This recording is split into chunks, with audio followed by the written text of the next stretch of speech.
Main course ang ihahain ko po sa inyo kasi ito ibang level na po ito, no? Isang kembot na lang, talagang diamond na. So di ko na po patatagalin, isa po siyang nag-online seller, breadwinner. Alam niyo po yun na ang desire nito is talagang tumulong sa pamilya niya. So isa ito sa hinahangaan ko po ng mga millennial leader po dito sa Live Good. Newly promoted platinum, our every Saturday speaker, hinuhugot na speaker kahit anong araw pag walang ma-fill in. Grabe talaga ang sipag-sipag ng batang to. Hindi ko na patatagalin, no other than Coach Demi Cebuan. Coach, come in! Hello po, ayan, good morning everyone. Good evening, good afternoon po. Sa sulok man ng mundo kayo. Hello po, magandang araw po sa ating lahat. And bagong lahat po, gusto ko lang magpasalamat po sa aking direct upline, Coach Jericho Erinco. Siyempre sa mga mentors natin, Coach B, at sa lahat ng mga coaches natin na nandito ngayon. Dahil kung wala ho sila, wala tayo ngayon dito. Tama po ba? Kaya wag ko tayong magsawang magpasalamat sa kanila. Sabi nga nila, magkaroon po tayong tinatawag na gratitude attitude. Pag marunong tayo magpasalamat, babalik po sa atin yun ng siksik, liglig at umaapaw na biyaya. Di ba po? So, ayan, yung iba dito, karamihan po, syempre, nakikita nyo na po ako sa YouTube, sa social media, at nag-upload po ako ng mga video, short training videos. Meron din yung mga inaabot ng 1 hour para po ako ay makapag-share din po ng aking mga natutunan sa industry ng MLM and about sa Live Good. So ginagawa natin yon nang wala pong bayad kasi it may passion na. Kaya kailangan po maging passion po natin yung pag-share ng mga wisdom po kasi doon ho tayo humuhugot ng lakas. Kung may gusto tayong sabihin, i-post natin. Kung mayroon tayong may gusto tayong may naisip tayong sasabihin, i-record nyo na agad ho yun. Kasi pag hindi nyo na-record agad yun, mawawala ho yun. Makakalimutan mo na yun. Kaya dapat gawin ho natin yun. So, before anything else, syempre mag-share po ako ng aking experience at kung ano ba talaga ang nagbibigay sa akin ng apoy, kung bakit po patuloy po natin ginagawa si Live Good. Unang-una sa lahat, kaya ko po siya ginagawa because of what we call dreams. Kasi may pangarap po tayo. Kayo po ba ay may pangarap? Kasi kung ikaw may pangarap, dapat ginagawan mo ng paraan. So, si Live Good, isa sa mga way, isa po siya sa mga instrumento na binigay sa atin kung bakit naka-join tayo. It's just because si Live Good ay pinakamabilis na way para makuha natin yung pangarap natin. Ako po yung elementary pa lang pag pinagdo-drawing po ng teacher ng bahay kubo or ng sabihin bahay, kahit bahay kubo lang po yung bahay namin, ang sinusulat ko po lagi mansyon. Ang dinodrawing ko po lagi yung may swimming pool, yung may sasakyan. Ganun po ako, bata pa lang po mapangarap na ako. Kasi po, nangangarap po ako kasi yung buhay po namin, hindi naman masagana. Mahirap lang sa probinsya ng Iloilo. Actually, pag wala kang pera doon, okay lang. Kasi nga, malapit ang dagat, mamimingwit, malapit ang ilog, malapit ang bukid, may mga puno ng niyog, may mga pananim. Wala ho kaming pera, pero kinaya naming mabuhay. Pero ako po yung taong may pangarap at nakikita ko na yung simula ho nung napunta sa Maynila yung mga magulang ko, maliit pa po ako noon, no? Grade 1, grade 2. Nagpunta sila sa Maynila at hindi ko pa maintindihan yung buhay kung bakit kailangan namin maghiwalay. Kasi bilang bata, ang nararamdaman mo lang saya, laro, tulog, kain. Hindi ko po alam yun. Yun pala, kailangan nilang pumunta ng Maynila kasi gusto nila maghanap ng hanap buhay kasi mahal na ang bilihin, tumataas na ang mga bilihin at lumalaki ng mga anak nila at di na nila kayang tustusan yung pag-aaral. So kailangan nila kaming iwan. Tatlo kami magkakapatid, nasa probinsya ko kami, lola po ang nag-alaga sa amin. Ilang taon po kami nilagaan ng lola namin hanggang sa makapagtapos po ako ng elementary at yung ate ko naman makapagtapos ng high school. Nung elementary po ako, nag-graduate ako ng elementary, ginalingan ko po. Top 2 po ako sa buong klase namin. Sa buong school, top 2. Kasi naniniwala po kasi ako na kapag ka ikaw po ay may pinag-aralan at ginalingan mo, hindi lang doon sa recognition na matatanggap mo sa school, kundi naniniwala ako na mapapauwi ko sila mama. Ginalingan ko kasi gusto ko umuwi sila umakyat sila sa stage. Pero hindi po sila umuwi. Yun yung malungkot kasi nga ginalingan mo na pero hindi mo na pauwi. Yun pala pera, wala kang pera, wala pamasahe. Kaya hindi mo naiintindihan ang kwento ng buhay, eh. Hindi mo naiintindihan kung bakit nangyayari yun. Kaya nung dumating nung high school inimbitahan po nila ako, pumunta po ako ng Maynila, dito po ako nag-high school. Alam niyo po ba kapag ikaw probinsyano, 'pag pumunta ka ng Maynila maa-amaze ka, lalo na 'pag gabi ka dumating makikita mo yung mga ilaw. Wow, ang ganda ng Maynila! May mga ilaw, sa probinsya wala, eh, madilim, 'di ba? Kasi para ka nag-ano pa pumasok ka ng Maynila makikita mo parang maganda yung ano, yung buhay dito. Pagdating po dun sa bahay namin, no, hindi naman sa pag-aano 'no, squatters area lang pala ang sa squatters area po kami, isang kwarto lang. Yung isang kwarto na 4 na sulok, andun na lahat. Andun na ang kusina, andun na ang banyo, andun na higaan, sala, and everything. And yun ang buhay na nakagisnan ko. Nalungkot po ako kasi sabi ko, ito na po ba yung ilang taon na pumunta kayo ng Maynila tapos pagdating ko dito, matigas po kasi yung ulo ko. Ako po yung nagrerebelde po, inaaway ko yung mama ko, papa ko, kasi nga ginagalingan ko sa school pero hindi sapat kasi nga may gastos sa school. Ginagalingan mo na lahat-lahat pero may gano'n pong reality, eh. Kailangan mong bumili ng project, wala kang pambili, do'n ako bumabagsak.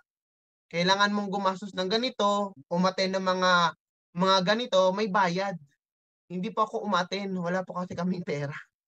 Hindi sapat na matalino ka lang, kailangan may pera ka din, that's the reality. Balik-baliktarin mo naman ang mundo.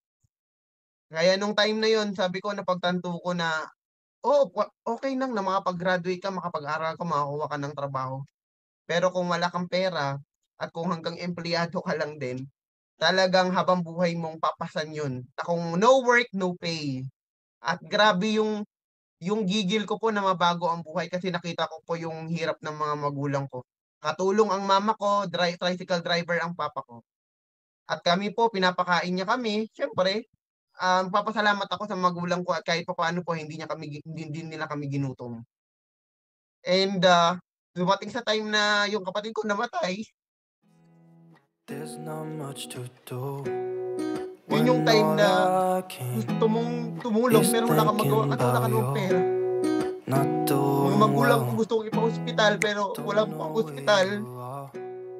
'Cause Parang you're parang not bumase na here. lang po sila dun sa It's been way too albularyo kasi yun lang yung long. kaya nila. If I could lay down beside Kasi wala you, kaming pera. I would So dumating po sa punto na when nothing really matters. That's gusto all mong I pa-ospital pero wala ka ngang pera. Kaya hope that you're nagkasisihan po kami, nag-away po kami ng mama see you ko, soon. nagrebelde po ako kasi kasalanan niyo po kasi yun.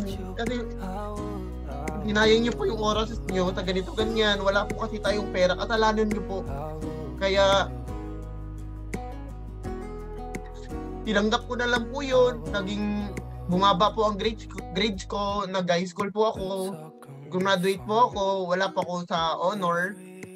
And kasi yun po yung naranasan ko, yung iniwan kami ng magulang ko, nangungupahan lang po kasi kami dito sa Manila, wala kaming sariling bahay.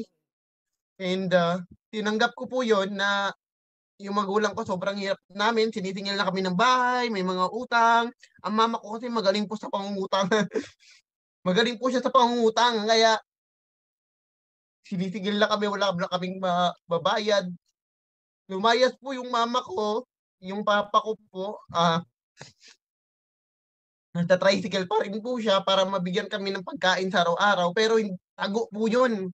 'Pag nagbibigay po siya ng pagkain sa'min, tago. Kailangan po kasi tricycle driver siya, kailangan pa namin siyang abangan sa may kalsada. Nagbibigay siya ng ₱30, ₱50 para may pangkain kami sa araw-araw, pero tago. Kasi 'pag hindi namin tinago, mga naniningil sa kanila, hahantingin po sila. Ang mama ko hindi namin alam, lately na namin nalaman, nagtatrabaho pala po siya nangangamuhan, katulong ho. Pinalayas po kami ng kapatid ko, kaming dalawa. Yung isang kapatid ko na babae, yung ate ko, nag-ano na po, nabukod. Kaya kaming dalawa lang po magkapatid na iwan. Natutulog po kami, umiiyak kami kasi wala kaming katabing nanay at tatay. Hindi ko alam ang pakiramdam kasi pakiramdam ko po iniwan ho kami. Inampun po kami ng kapitbahay. Kasi pinalayas na po kami dun sa bahay kasi hindi na po nakakabayad eh. Inampun po kami ng kapitbahay, pinagpatuloy ko po yung school ko, nakagraduate po ako ng high school na nagtatago po kami. Tinatago po namin yung mga magulang namin. Alam niyo po yung bigat na wala naman po akong kasalanan, wala naman akong ginawang hindi maganda, pero yung karma na hindi mo maintindihan kung deserve mo ba yung karma, 'di ba? Kaya ang bigat-bigat po sa loob namin. Kaya kung bakit gusto kong mabago ang buhay ko, kung bakit gigil na gigil po ako mabago ang buhay dahil po sa mga naranasan naman sa buhay. Na kahit ganun po ang mga magulang ko, sila pa rin po yung pinaka-deepest why ko. Kaya kung gaano man po kasama ang magulang mo or kung gaano man po ang kakulangan ng mga magulang mo, hindi po yun sapat para awayin po sila. Kasi I learned in my experience ko po, mahal na mahal ko sila at hindi po nila kasalanan kung bakit ganun po yung kanilang kapalaran. Kaya kung buhay pa po ang mga magulang nyo, gawin niyo po yung lahat. Huwag niyo pong aksayahin ang panahon na mawala lang sila sa mundo na hindi nila maranasan yung magandang buhay. Kasi yan po ang rason kung bakit kailangan natin mabuhay, hindi lang para sa sarili natin, kundi para din sa mga mahal natin sa buhay. And kung bakit napabilang po ako sa Live Good at sa MLM, dahil nga may pangarap po ako, nagtrabaho po ako, 4 years, naging SM Promodizer po ako sa SM North, naging SM Promodizer din po ako sa lahat ng SM na ata pinasukan ko. And take note po high school graduate lang po ako. Wala pa akong tinapusan. Alam niyo po, ang mama ko, kahit na wala kaming pera, sabi niya, "Nak, etong 14,000, mag-enroll ka po sa New Era College." Sabi niya sa akin, "Mag-enroll ka sa New Era, eto 14,000." Alam niyo po, tuwang-tuwa ako kasi magka-college na. Dala ko po yung 14,000. Pumasok po ako sa school kasi enrollment. Alam niyo po, nung pagpasok ko, nakita ko nakapila sa cashier. Nakita ko po may mga libro, may mga kasama ng bibit-bitin. Yung dala ko, yung pambayad lang sa tuition, hindi ko po inisip na may babayaran pang iba. Malapit na ho ako sa cashier, umatras po ako. Hindi ko po tinuloy. Kasi unang-una sa lahat, yung 14K na dala ko, hindi ko alam kung hanggang doon lang yon or may mapoproduce pa yung magulang ko. Hindi ko alam. Umuwi po akong umiiyak kasi sabi ko, "Ma, ito ng 14, balik nyo na lang po ito. Hindi na po ako mag-aaral kasi nahihirapan na po kayo sa amin, dadagdagan ko pa ba?"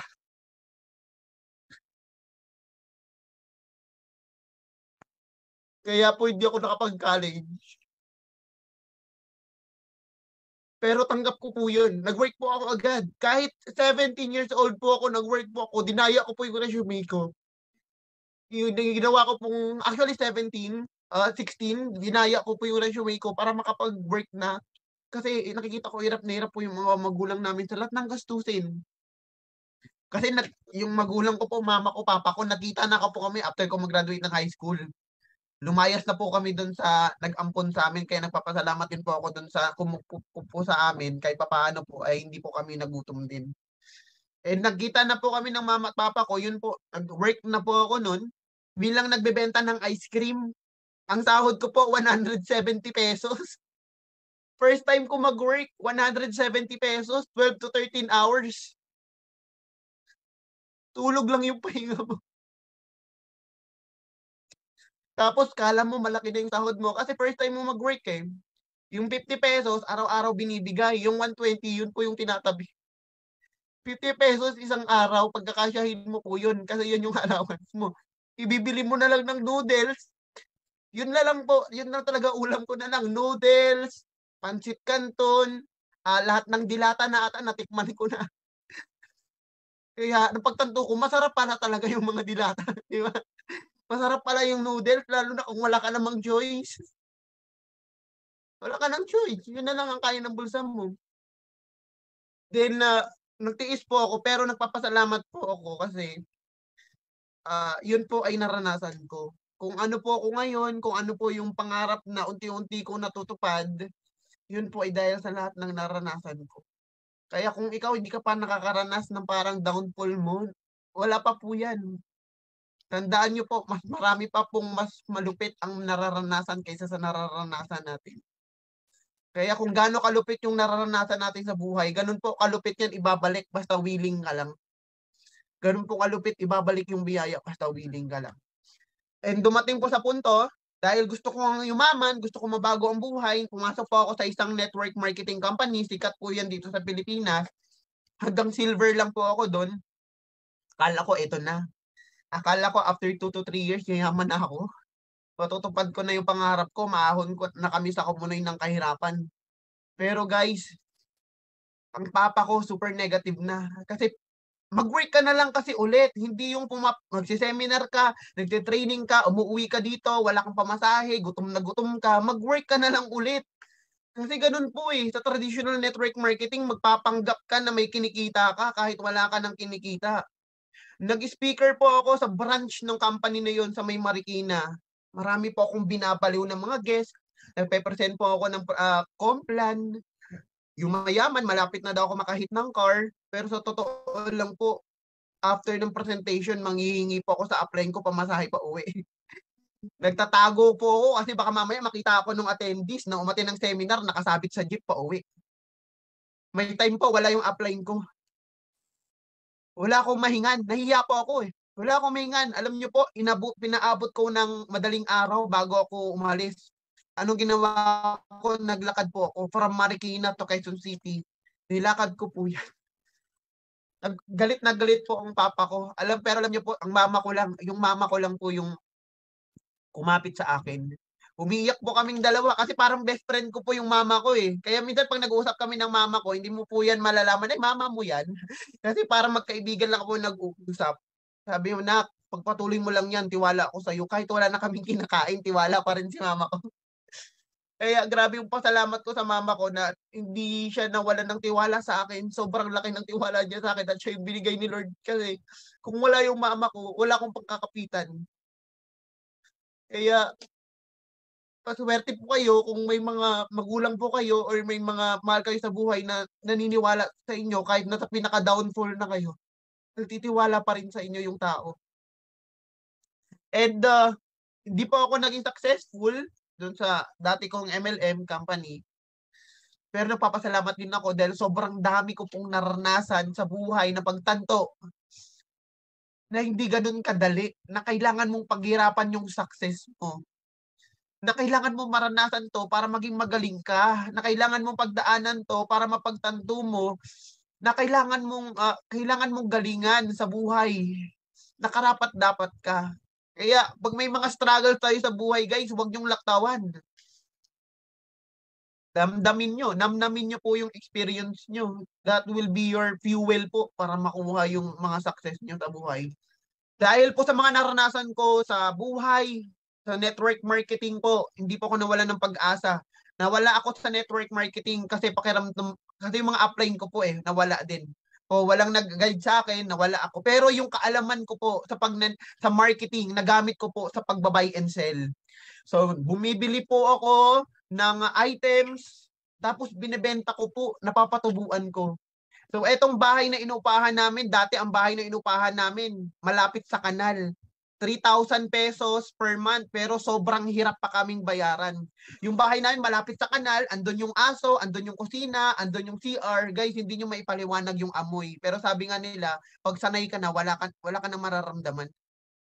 Ngayon po, na-afford ko etong bahay na inuupahan namin, 18,000 per month. Wala po kaming laktaw. So imagine that guys, from 3,000 na hirap yung mama ko at papa ko, afford ko na po na mag-upa ng bahay dito, 18,000 per month. At meron pa akong inuupahan na isa pang bahay na ako pong sumasagot kasi doon nakatira yung kapatid ko, that 7,000 pesos per month naman. At never pa po kami namang problema sa gastusin namin. So isa lang po yan sa mga patunay guys na wag ko kayong titigil. Kung nahihirapan po kayo, wag ko kayong titigil kasi kung hindi mato yung oras nyo, darating yung time nyo. Darating yung time nyo, kaya maniwala lang ko kayo. Dumating si Live Good sa buhay ko dahil kay Coach Jericho, in-offer niya sa akin. Nahiya pa yan mag-offer. Kasi sabi niya, ay, kumikita na to baka mamaya hindi tanggihan niya to. Coach, nung dumating ka, sa totoo lang, in-offer mo sa akin dito, yun lang na bago Alam niyo po sa totoo lang, nabuhay ulit yung pangarap ko. Although etong ano po, yung stable na ang income ko, kaya ko nang maging maging komportable sa buhay. Pero yung pangarap ko na dati sa sarili ko lang at sa magulang ko, nung nakita ko si Live Good, sabi ko, hindi lang magulang ko, sarili kong pangarap ang matutupad. Marami po akong taong matutulungan. Yung mga millennials, yung mga tao na wala ng pangarap at nawala na ang sistema nila. Kaya ginawa ko po si Live Good. Naging member po ako ni Live Good and matagal man, oo, na-hit ko si Live ng platinum po ako, 7 months. Magsi 7 months po kay Live Good, nag-platinum po ako. Hindi siya madali, guys. Okay? Kailangan nyo talagang pag-aralan at gawin. So, yun po ang aking deepest why kung bakit ko po ginagawa si Live Good. Kung bakit may Demi Cebuan, kung bakit may Coach Demi Cebuan, hindi po yun dahil sa bigla lang ako sumulpot na parang kabute. Kasi minsan nakikita nyo yung success lang yung galing ng tao. Pero guys, yung pinagdaanan ng tao kung bakit siya ganito, bakit siya ganyan, hindi nyo po yun nakikita. Kumbaga sa likod ng camera, marami pong nangyayari na hindi nyo nakikita. Kaya kung ako sa inyo guys, namnamin nyo lahat ng experience ninyo sa buhay, hindi lang sa Live Good. That's part of your life, that's part of your story. Yan yung mga gandang isi-share pag naging super successful ka na sa buhay mo. And I'm Coach Demi, maraming salamat po. At hindi ko napigilan po Maraming salamat po na nakinig po kayo sa story ko at sa mga na-share ko ngayong gabi. Ayan, thank you so much po. Maraming salamat. Ayan, sa mga direct sponsor ko, sa team ko, Team Limitless, maraming salamat sa inyong lahat. And kaya natin to. Simula pa lang to. Wala pa tayo sa gitna. Okay, sama-sama po tayo. Sama-sama po tayo sa journey natin dito kay Live Good sa pagtupad ng pangarap natin. Maraming salamat po. God bless po.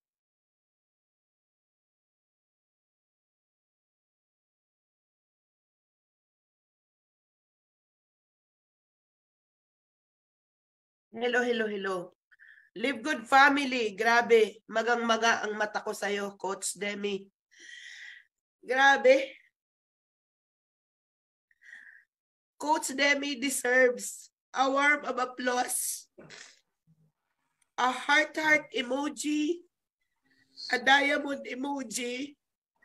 Yung ko lang naiintindihan kung bakit sobrang kitang hinahangaan. Si Coach Demi, ilang beses ko na siyang kinausap. Actually, nakaplano ako, nag-usap na kami na pag nakabalik ako sa Manila, since nag-platinum na siya, i-treat ko siya. Kasi isang millennial na hinahangaan ko talaga. Hindi ko alam yung story niya. Hindi ko alam. Pero grabe, napakabait na bata. Bibihira ang isang tulad ni Coach Demi na talagang lumalaban sa buhay. Kahit gabihin tayo ngayon, itong ating Cecil Night is really worth it. Na sobra tayong magpapasalamat sa Diyos na si Live Good ay talagang hulog ng langit na marami pong mababago ang buhay. Nagagamitin natin yung kwento natin na maging channel a blessing tayo sa maraming tao. At gusto kong i-shout out sa inyong lahat na si Coach Demi Cebuan ay isa pong number 46 sa leaderboard ng buong mundo ng Live Good. Bigyan po natin siya ng maraming mga diamond emoji na ginagawa niya ito wholeheartedly. Nagla-live selling siya, nagtotalk siya, pag nawawala kami ng speaker, nahuhugot ko siya. Coach, wala si Aisa, kailangan ko ng banner. Lahat ng pakikiusap, sige po, on it. Mentor. Napakasipag, napakabait na bata. At no wonder na naabot niya yung tagatog ng tagumpay sa pagpupursige, pag-iisang mabuting anak. At I know, Coach Demi, na you are really such an inspiration sa maraming kabataan. So, sobra kang nakakahanga. Pinaiyak mo talaga ako ng bongga-bongga ngayon. So, palakpakan po natin. God bless your life, Coach Demi. I love you. Grabe, thank you. I love you talaga. Si Live Good. Grabe, no? Para tayong nasa maalaala mo kaya. Grabe to. Woo!